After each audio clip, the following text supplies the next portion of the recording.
mes étoiles. Vous allez bien? Bonjour à ces hommes étoiles qui nous suivent, qui de plus en plus se plaignent que je leur dis pas bonjour. En fait, si vous êtes avec nous, vous êtes des étoiles aussi. D'accord? Vous êtes aussi des étoiles. Donc, je lève mon verre à votre santé. J'espère que vous allez bien. Alors, une étoile me dit, Nel, mon chéri, il est prêt à tout pour moi. Tant que ce sont des dépenses futiles, il est prêt. Mais pour tout ce qui est constructif, tout ce qui pourrait me faire atteindre un bon niveau de vie, il ne s'investit pas. Alors les filles, nous avons des relations différentes. Et il y a des filles qui, malheureusement, n'ont jamais la chance de tomber sur des hommes prêts à dépenser. Ce sont des hommes tellement radins que pour sortir de l'argent, ils veulent de grosses raisons. Sinon, ils ne sortiront pas. Même aller au restaurant, même voyager, pour les petits plaisirs, il y a toujours une raison pour ne pas dépenser. Mais il y a un autre type d'homme qui dépense que pour des choses futiles. Donc, c'est le genre qui pourrait t'offrir un téléphone nouvelle génération d'1 million, mais qui ne pourrait pas te donner 500 000 francs pour un projet. C'est le genre qui pourrait claquer 500 000 francs pour un week-end à Assini, mais qui ne te donnerait pas 300 000 francs pour un concours. C'est le genre qui pourrait t'offrir un voyage à Dubaï 2 millions, mais qui ne te donnerait pas 1 million pour que tu ouvres une petite boutique. Vous voyez le genre? Alors, il y a des femmes qui malheureusement ont ce genre d'homme dans leur vie. Je vous explique les filles. Vous savez, un homme peut avoir dans sa vie vécu des étapes très difficiles où il ne s'est jamais senti important. À lui, on n'a jamais demandé un service parce qu'on n'a jamais compté sur lui. À lui, on n'a jamais dit on a besoin de ton avis, on attend ta réponse, s'il te plaît, dis-nous quelque chose. Il n'a jamais senti cette émotion-là. Là où tu sens que les gens t'attendent, où ton avis compte, où on a besoin de toi. Lui, il n'a jamais vécu ces choses. Seulement, quand il a commencé à avoir des relations amoureuses, les femmes ont commencé à lui faire vivre cette sensation.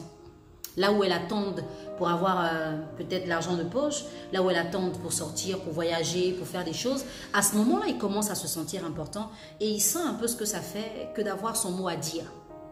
Il ne veut pas bouder ce plaisir. Ce n'est pas un homme méchant, mais c'est un homme qui veut profiter d'une sensation qui le met à l'aise. Alors cet homme-là pourrait financer votre anniversaire. Il pourrait vous acheter des cadeaux, il pourrait vous offrir de l'argent pour que vos amis et vous allez vous faire plaisir. Mais dès que vous lui dites, j'ai un projet, je veux faire un concours, je veux faire ci, ça, il ne va pas réagir. Ou il va vous dire, attends, on a le temps, t'inquiète pas et tout.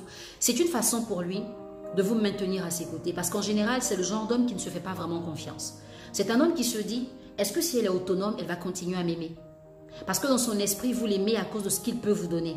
Donc tant qu'il ne sent pas que, tant qu'il n'a pas la garantie que même si vous devenez autonome, vous pourrez toujours être là pour lui, il ne vous rendra jamais autonome. C'est une façon à lui de vous posséder.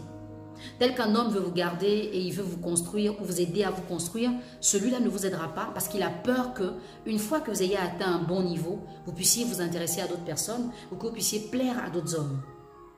Quand vous avez affaire à un homme comme ça, c'est à vous de satisfaire vos besoins primaires. Ne soyez plus là à lui demander ou à attendre qu'il satisfasse vos besoins dont vous-même vous pouvez avoir la charge. C'est-à-dire vous achetez un portable, faites-le vous-même. Vous avez envie de faire la fête, financez vous-même. Quand il se rendra compte que tout ce qui est futile a été déjà atteint, il sera obligé de faire des choses concrètes.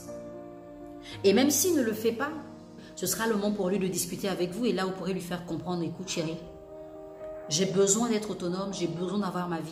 Ça n'empiétera pas sur notre relation, mais je ne veux pas toujours te tendre la main. Vous allez jouer la psychologue en lui disant, je comprends peut-être que le fait que je te demande de l'argent pour des choses où tu sens que c'est grâce à toi que j'arrive à avoir des choses, ça te fait te sentir important ou ça te met à l'aise. Mais si tu m'aimes, il faut que tu penses à moi. Et penser à moi, c'est pas tout le temps me donner, mais c'est m'apprendre à pécher. Parce que c'est vrai, mes amies sont contentes quand tu nous fais sortir. Tout le monde apprécie que tu me fasses de beaux cadeaux, des sacs à main chers, des chaussures chères. Mais honnêtement, qu'est-ce que tu me donnes? Et si tu n'es plus là?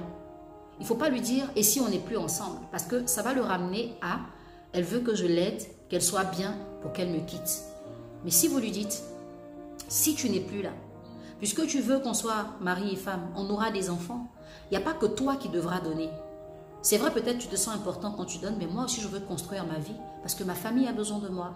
J'ai besoin de me sentir importante quand je prends de l'initiative et que je pose un acte. J'ai aussi envie de te faire des cadeaux, de te surprendre avec de belles choses. Mais il faut y aller avec la manière, il faut y aller avec la douceur pour faire comprendre à cette personne. Le problème que nous avons des fois, c'est que dans nos relations, nous voulons résoudre des problèmes comme si on était déjà en clash.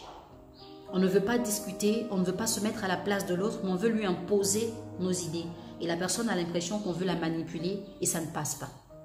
Mais si vous partez sur les émotions de la personne, si vous réussissez à toucher son cœur, elle ne pourra pas tenir longtemps. Le changement ne sera pas immédiat, mais un constat se fera dans son esprit.